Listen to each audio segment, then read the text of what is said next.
Welcome to the Caribbean Parenting Digital Show.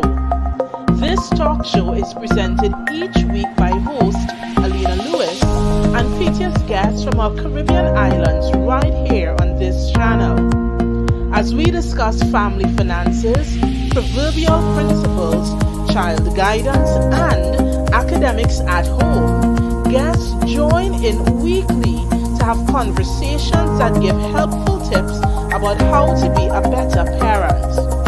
Like, subscribe, follow, and share as you tune in each week for new episodes of the Caribbean Parenting Digital Show.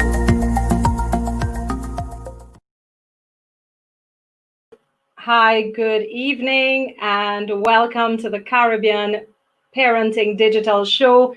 I am your host, Pamela Ramcharan. And of course, through this platform, we have conversations that give helpful tips about how to be a better parent each day. Now, today we have a special segment talking about sex. Now, this is already a touchy topic with adults. Just imagine how uncomfortable it can be when parents have these discussions with their children. But it doesn't have to be.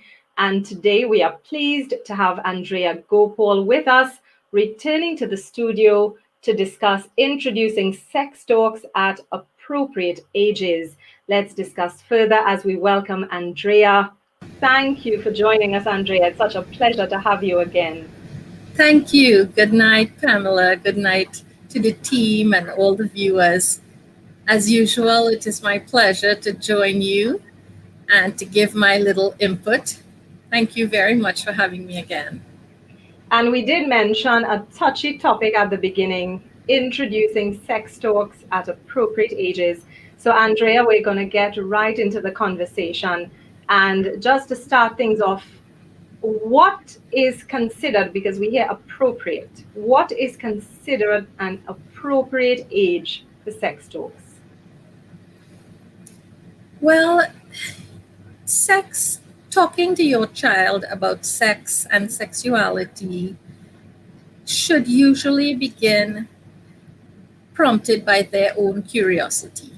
Generally, children of preschool age and stuff, they may just ask a question based on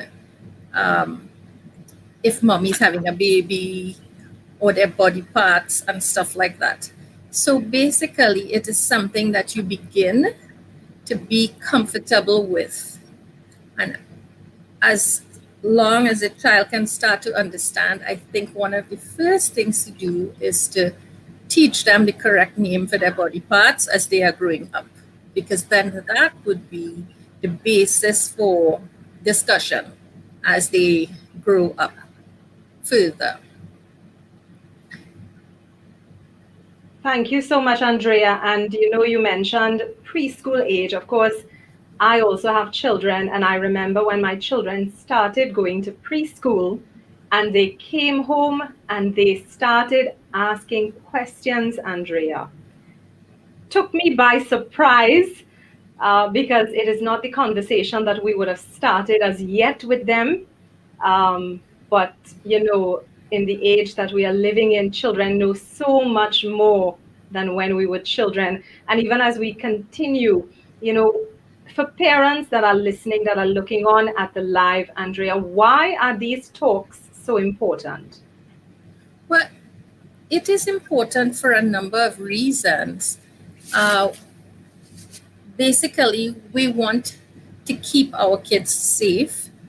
So we have communication with them because we want to keep them safe from predators. That is one of the reasons. Another reason is that they may be getting information from friends that could be incomplete or inaccurate, information from social media, peers and stuff at school. And this may not give them a correct picture. Another reason why we would want to have these talks with our children is because I think it is a way to communicate our faith values in another area of bringing up our children.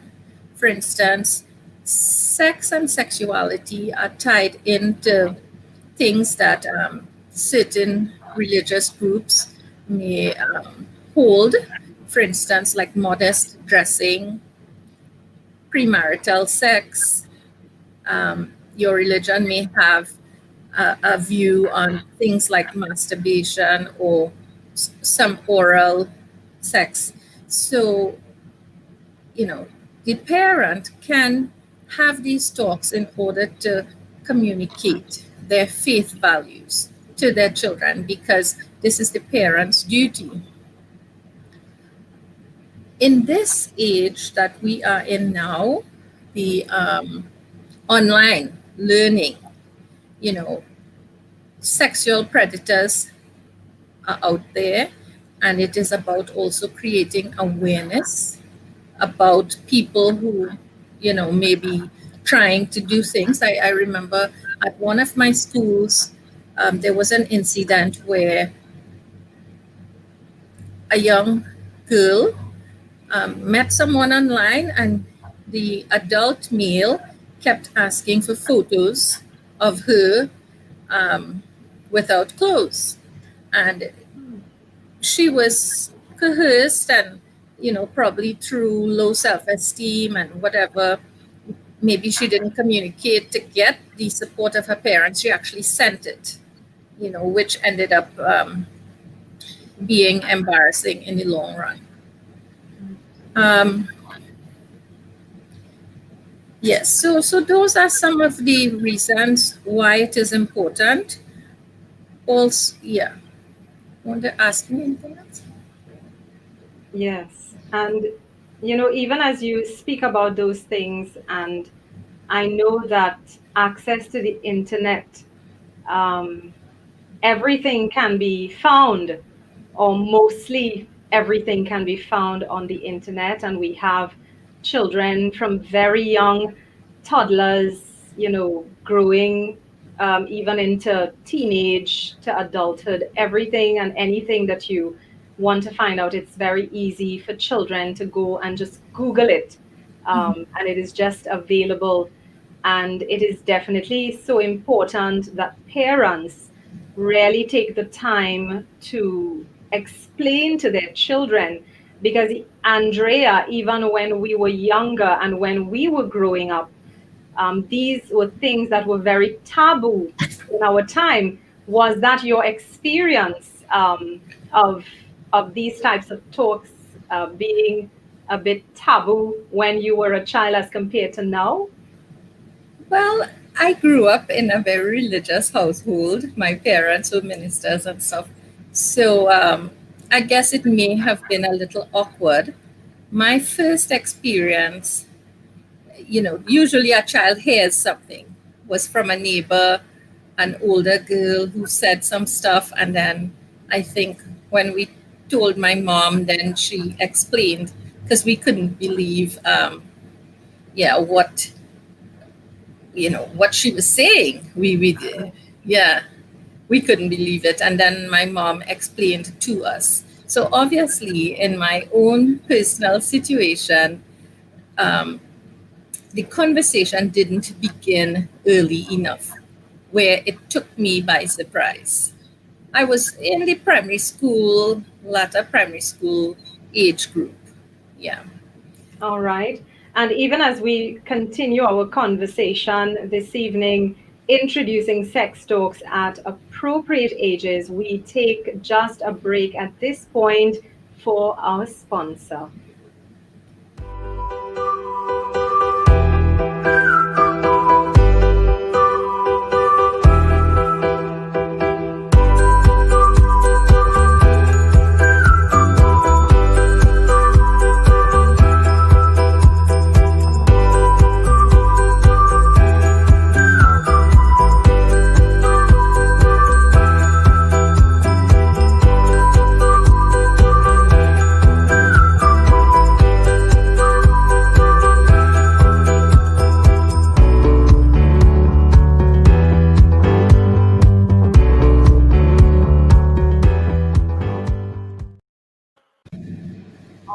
Andrea, and even as we continue our discussion, it is very important as well in using textbooks at appropriate ages.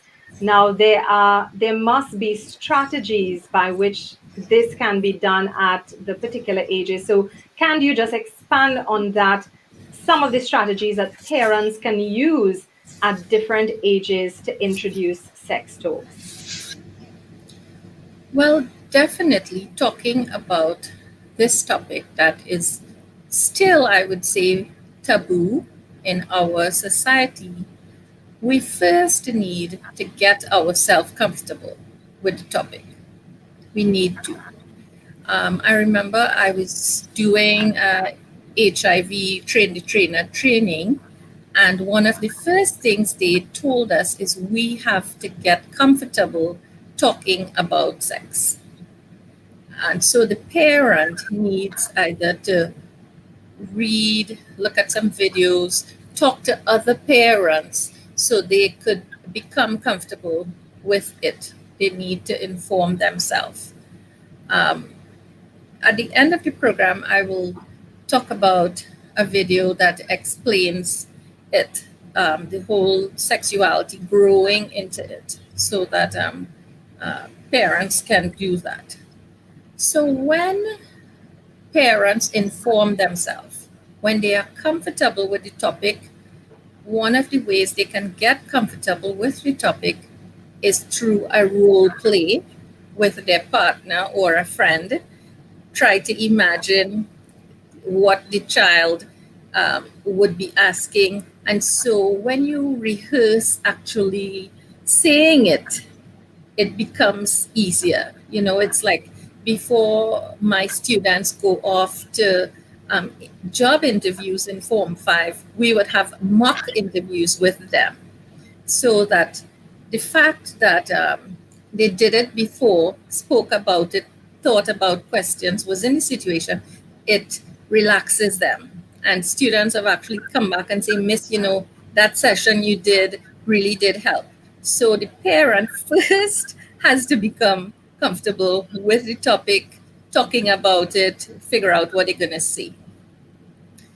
Then, of course, for young ones, like preschoolers, I would say you can use YouTube videos. I would particularly recommend things that come from like PBS.org, because PBS is targeted at children.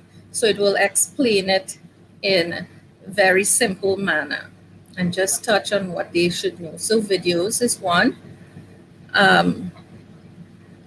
Another strategy that a parent can use is to check in verbally with your child. Let's say you pick up after school or so, or they overnight at a relative. Check in, because how was your day?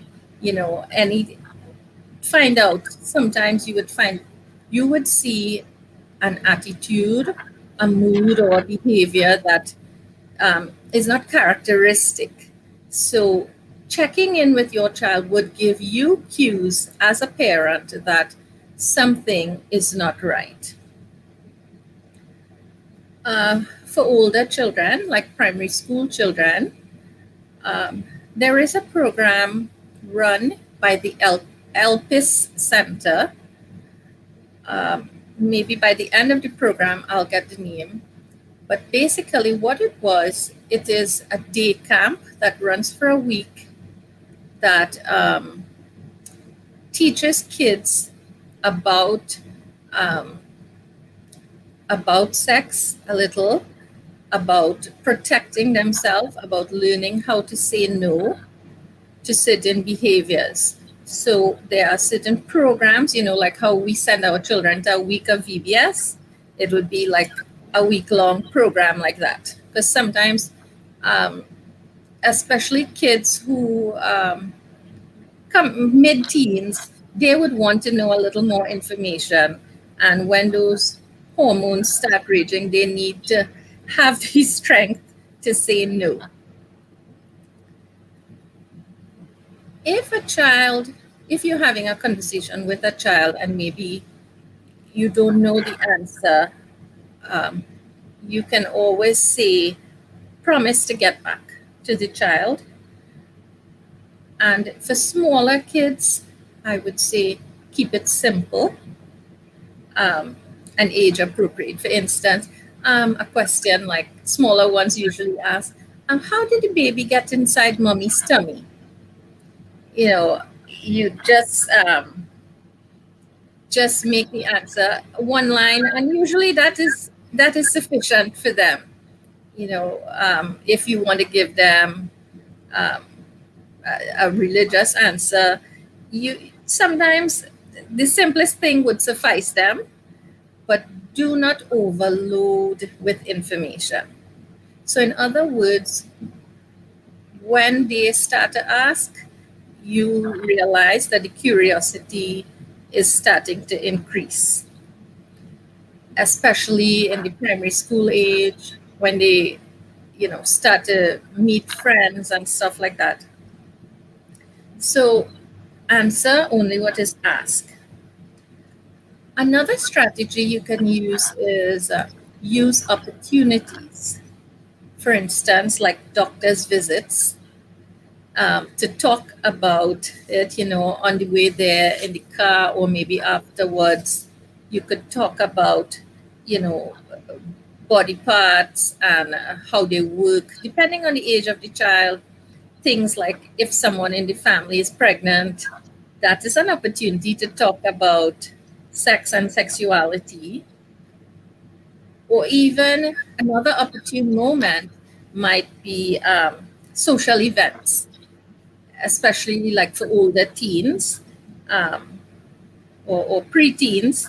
For example, Wendy Fitzwilliam, when she became pregnant, if a parent wants to use it also to talk about values and other things, maybe other aspects.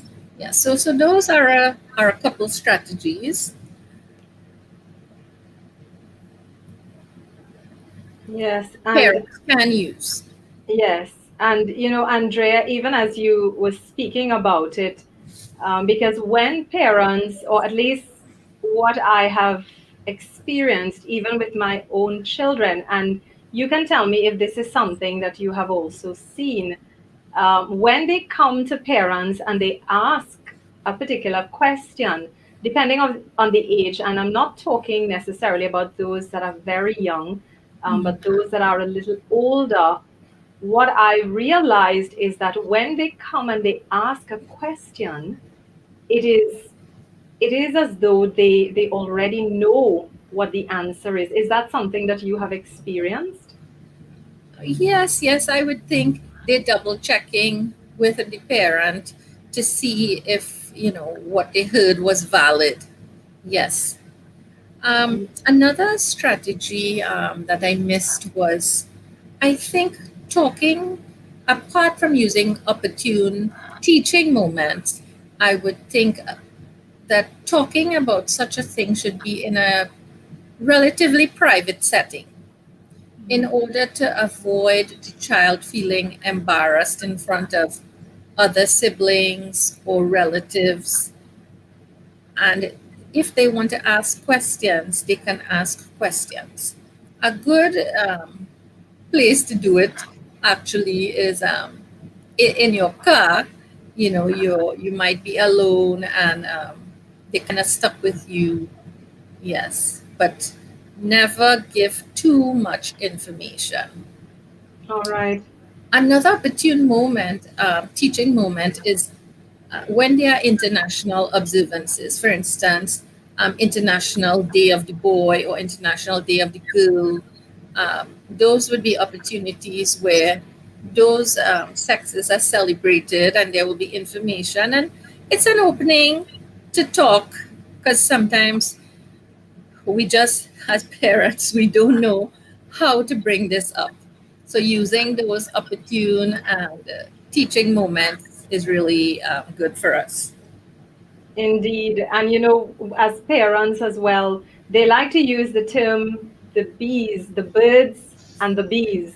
Mm-hmm. And, you know, I think that is something that worked a few years ago, but it no longer works because the children, again, they know so much.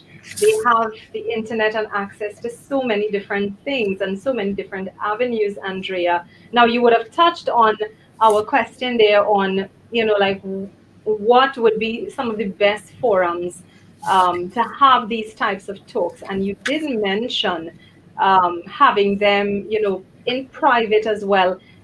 Is this something that one parent should be engaged in? Should it be both parents? Um, Not necessarily. Some dads tend to pass things, responsibilities like that off to moms, especially if it is a child of the same sex, like a female. I remember next door to my mom, there was a granddad who was parenting a little girl, and he did come across when she was entering puberty to ask my mom to, explain certain things to her because he didn't feel comfortable doing it.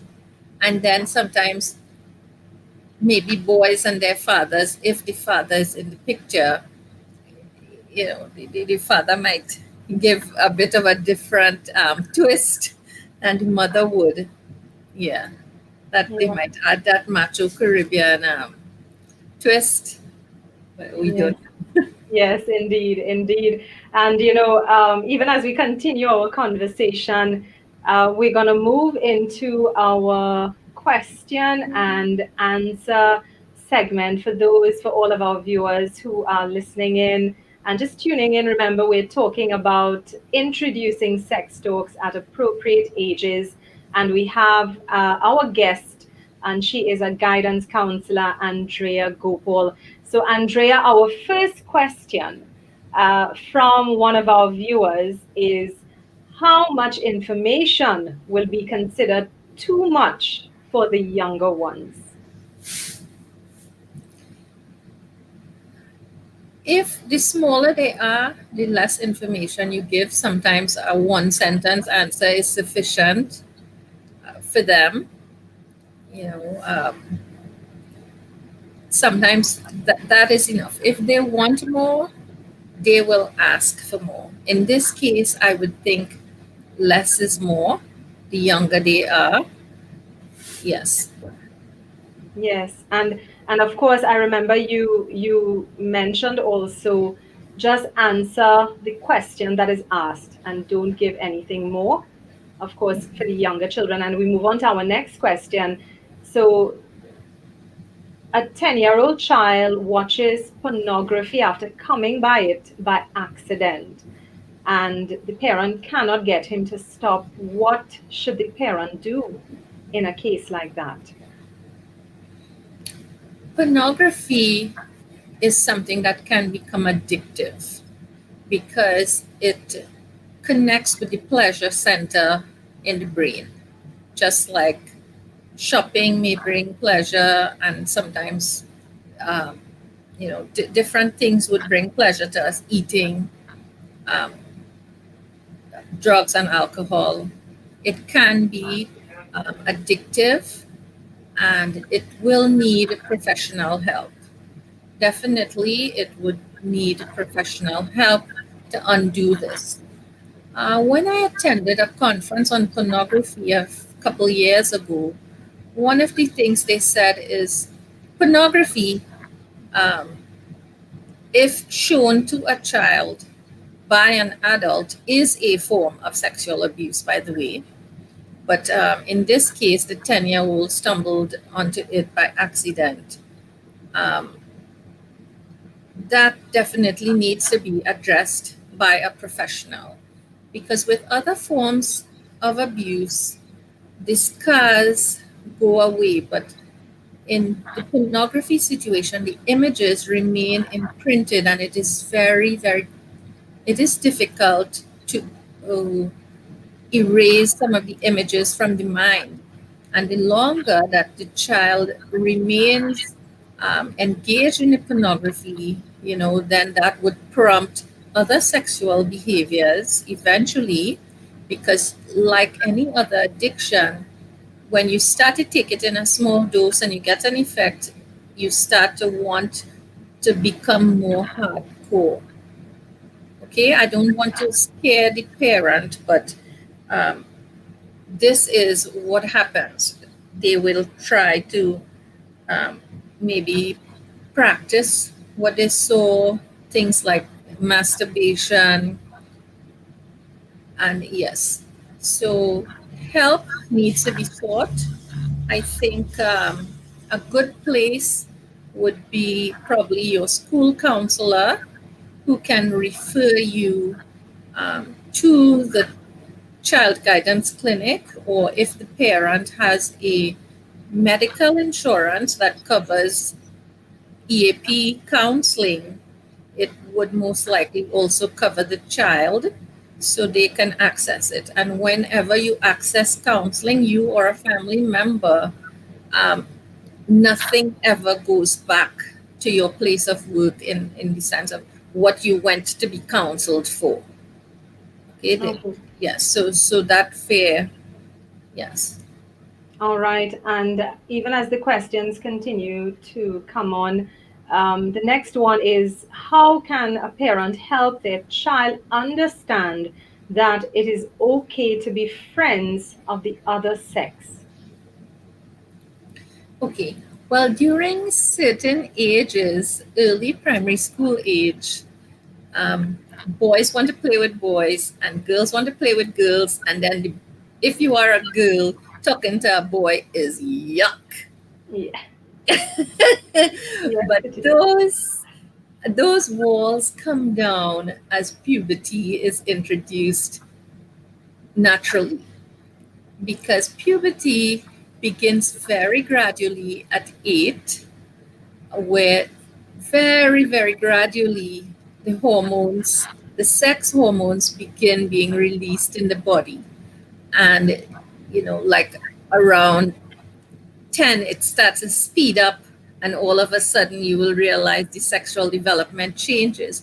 And those sexual hormones that are part of puberty, or that prompt that change, it's not only physical changes begin to happen, but other changes that desire now. So usually that happens on its own.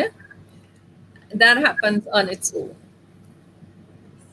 And so the questions are coming in, Andrea, and the other one is, a parent is trying to update, the parenting approach to suit the way things are now. Of course, we know that things have changed tremendously. And how would a parent know whether to encourage the teen towards abstinence or safe sex? How would the parents know? Okay. Well, I'm assuming this is a parent of an older teen, because we know that it is against the law for anyone under 18 to be engaged in sex.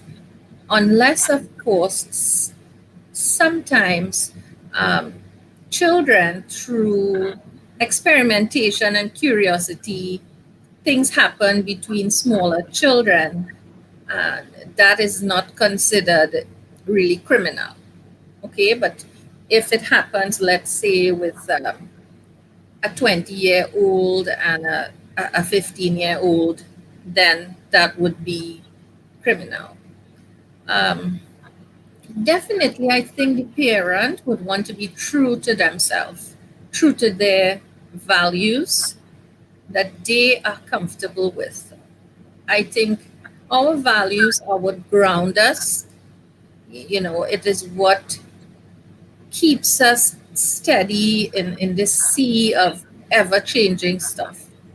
Um, the child's values, the older teenager's value may differ from ours, but we are to say what we believe without being judgmental, without rejecting the child, because children, they have their own mind. Um, the older teens, they want to make their own choices. What we can do is show them how um, this being involved sexually is not only a physical thing but an emotional connection, and it can interfere with their focus on their schoolwork or other goals. Yeah.